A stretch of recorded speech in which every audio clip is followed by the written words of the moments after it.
Good morning সকলকে। দেখো আমি চলে এসেছি সকাল সকাল রান্নাবান্না নিয়ে। এখানে ব্রেকফাস্টের জন্য পাস্তা বসিয়ে দিয়েছি। সকালে চাটা আমি খেয়ে নিয়েছিলাম, তো সেটা আর ভিডিও করা হয়নি, সেই কারণে এখানে ব্রেকফাস্ট থেকেই দেখাচ্ছি। সকালবেলা রোজই উঠে চা খেয়ে তারপরেই আমি রান্নাঘরে আসি। এখানে দেখো ব্রেকফাস্টের জন্য হোয়াইট সস পাস্তা বানাবো। এটা আমার মেয়েরা বলেছিল করতে স্যাটারডে সানডের মধ্যে, তো সেই কারণেই করা।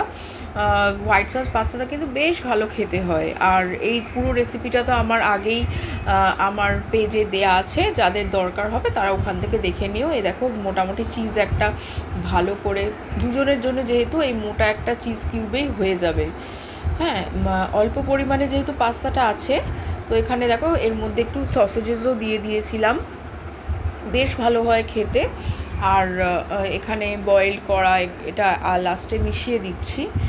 এটা কিন্তু বেশ সুন্দর খেতে হয়, ছোট বড় বয়স্ক সবাই খেতে পারবে, কারণ এটা একদমই ঝাল হয় না। আর বেশ ক্রিমি একটা ফ্লেভার থাকে, ক্রিমি টেক্সচারও থাকে, বেশ সুস্বাদু। আর এটা গরম গরম খেতে হয়, নাহলে কিন্তু একটু আঠা আঠা হয়ে যায়। এখানে মিল্ক আছে, চিজ আছে, বাটার আছে, এমনিই ভালো লাগবে খেতে, তাই না? এর মধ্যে কিন্তু একটু অরিগ্যানো দিয়েছি আর চিলি ফ্লেক্স দিয়েছি, আর কিন্তু কোনো মশলা নেই। আর যেটুকু রসুন থেতো করে দেওয়া সেটাই দিয়েছি, আর বাটার দিয়েছি। তো দেখো, কারা কারা এরকম হোয়াইট সস পাস্তা খেতে ভালোবাসো আমাকে জানিও অবশ্যই কমেন্ট করে। আমি সুদীপ্তা চলে এসেছি সুদীপ ব্লগস থেকে তোমাদের সঙ্গে এই ভিডিওটা শেয়ার করার জন্য। আর আজকে আমি সারাদিনে কি করলাম কি করছি সেটাই তোমাদের সাথে শেয়ার করব, কি কি রান্না করব আর করলাম, আর লাঞ্চে কি কি হবে আর কি মেনু, সেটাই তোমাদের সাথে শেয়ার করব। ভালো লাগলে অবশ্যই লাইক কমেন্ট শেয়ার করে দিও, আর পেজটাকে ফলো করে দিও। তো এখানে তোমাদের দাদাভাই দেখো বাজার নিয়ে চলে এসছে। এবার বাজারগুলোকে ধুয়ে নিতে হবে। এখানে দেখো মাটন নিয়ে এসছে অল্প করে, আর এখানে ইলিশ মাছ নিয়ে এসছে। ভালো করে ধুয়ে পরিষ্কার করে তারপরে আমি মুড়োটাকে তুলে রেখেছি, আর এখানে নুন হলুদ মাছে মাখিয়ে দিচ্ছি। এটা আমি ঠিক করলাম যে সর্ষে আর পোস্ত দিয়েই বানাবো ইলিশ মাছটা, মানে সর্ষে ইলিশ বানাবো। তো সর্ষে ইলিশ শুধু তো সর্ষে দিয়ে ভালো লাগে না, একটু পোস্ত দিতেই হয়। তো এটাকে একটু নুন হলুদ মাখিয়ে ভালো করে রেখে দেবো। আর তারপরে আমি মাটনের ম্যারিনেশনটা করবো। আজকে একটু সময় আছে বলে একটু মাটনটা ম্যারিনেট করে রাখবো 1 ঘন্টা মতো।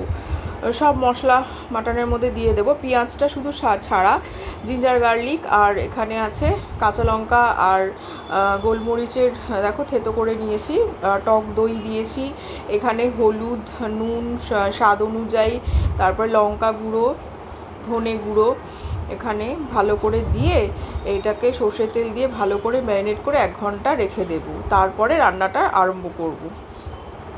ভালো করে মাখিয়ে নিচ্ছি যাতে মাংসর মধ্যে একদম মানে ফ্লেভারগুলো ঢুকে যায়। একটুখানি মানে গরম মশলা গুঁড়ো আমি কিন্তু দিয়ে দিয়েছিলাম।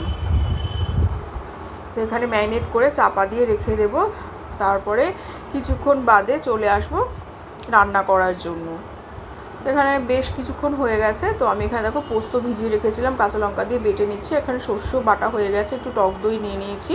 এটা পুরোটাই হচ্ছে ইলিশ মাছের জন্য, পুরো মাখিয়ে কাঁচা ইলিশ মাছ, কাঁচা লঙ্কা বেটে নিয়েছিলাম, নুন মিষ্টি দিয়ে হলুদ দিয়ে সর্ষের তেল দিয়ে পরিমাণ মতো বসিয়ে দিলাম। পুরো ভাপে হবে, ঢাকনা খুলে একটু দেখে নেব একবারের জন্য যে কতটা হয়েছে। এটা তো খুব তাড়াতাড়ি খুব চটজলদি একটা রেসিপি এটা হয়ে যায়, এমনিও ইলিশ মাছ বেশিক্ষণ লাগে না রান্না করতে। তো এইটা কিন্তু আমাদের বাড়িতে খুব চলে, ইলিশ মাছ আসলেই কিন্তু এই পোস্ত দিয়ে সর্ষে দিয়ে এই ব্যাপারটা হয়।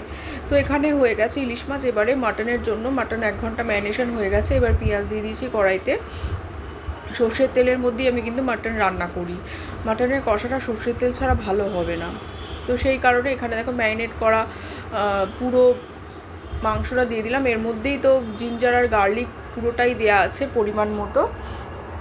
তো এখানে ভালো করে এবারে নেড়ে চেড়ে কষাতে হবে, শুধু কষিয়ে কষিয়ে কষিয়ে অনেকটা সময় নিয়ে ধৈর্য ধরে, তবেই তো মাটনের সেই ফ্লেভার আর কালার আসবে, তাই না? আর আমার কিন্তু মাটন কষা খেতে ভীষণ ভালো লাগে। একটু আলু থাকবে আর একটু তেল তেল হবে, মানে পুরো জমে যাবে আজকের দুপুরের লাঞ্চটা। তো এরকম মাটন কষা কে কে খেতে ভালোবাসো অবশ্যই কমেন্ট করে জানিও। আর তোমরা আমার এই ভিডিওটা যদি ভালো লাগে অবশ্যই ইউটিউব চ্যানেল থেকে সাবস্ক্রাইব করে দিও। ইউটিউব চ্যানেলেও পেয়ে যাবে আর আমার ফেসবুক পেজেও পেয়ে যাবে সুদিস ব্লগস। তো অবশ্যই পেজটাকে ফলো করে দিও আর লাইক কমেন্ট শেয়ার অবশ্যই করো যদি ভালো লাগে। আর পাশে থেকে এভাবেই তোমাদের মানে ভালোবাসার জন্যই আমি কিছুটা হলেও এই ভিডিওগুলো একটুখানি দিতে পারি। ভালো লাগে তোমাদের পাশে থাকলে, সত্যি আমার ভিডিওগুলো মানে করতেও ভালো লাগে, একটা মনের মধ্যে আনন্দ লাগে যে আমার বন্ধুরা দেখছে আর কি ভিডিওগুলো। এইভাবেই পাশে থেকো। এই দেখো কষানোর ফলে আস্তে আস্তে বেশ সুন্দর একটা কালার চলে এসেছে। আলু দিয়ে দিয়েছি এখানে, পাশে একটু আলু ভাজা বসিয়ে দিয়েছি। আজকে আর ডাল টাল কিছু করব না, কারণ এই দিয়েই দারুণ মানে খাবার হয়ে যাবে, আর ডালের প্রয়োজনই হবে না। একটু পটলটা ভেজে নেব, আর এখানে একটু প্রেশার কুকারে সিটি 2-3টে সিটি দেওয়ার জন্য প্রেশার কুকারে ঢেলে নিয়েছি। আবার কড়াইতে দিয়ে দিয়েছি যাতে ভালো করে একটু কষানো যায়। হয়ে গেছে মোটামুটি, প্রেশার কুকারে সিটি 3টে পড়ে গেছে। আর এখানে পাশে দেখো পটল ভাজা বসিয়ে দিয়েছি। তো মোটামুটি মাটন রেডি, মাটন কষা আর ইলিশ মাছ, সর্ষে ইলিশ, এই দিয়েই আজকে দুপুরের হেভি লাঞ্চ হবে। তা তোমাদের বাড়িতে আজকে কী কী মেনু হয়েছে অবশ্যই কমেন্ট করে জানিও। তার মাঝখানে একটু পেয়ারা কেটে বাচ্চাদের দিয়ে দিলাম, স্লাইস করে দিলাম, একটুখানি রক সল্ট দিয়ে দিয়েছি, মানে রক সল্ট তো এমনি শরীরের পক্ষে ভালো। আর চলো টাটা পাই, আজকে এই অবধি।